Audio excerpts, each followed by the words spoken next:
یه سرقت و خفتگیری جدید.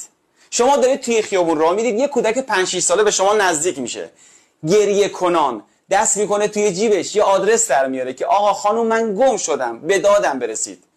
شما هم حس انسان دوستانتون گل میکنه، دست کودک رو میگیرید، به اون آدرسی که رو کاغذ هست میرسونید، زنگ خونه‌شون رو که میزنید یه شوک الکتریکی به شما وارد میشه، شما نقش بر زمین میشید، 2-3 نفر میریزن سر شما، هر چی که دارید و ندارید و به سرقت میبرن.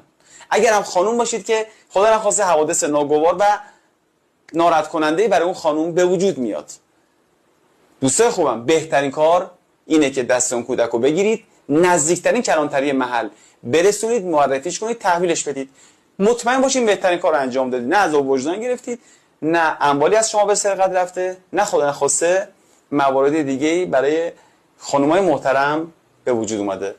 اطلاع رسانی کنید، ایمن باشید. یا علی، خدا نگهدار.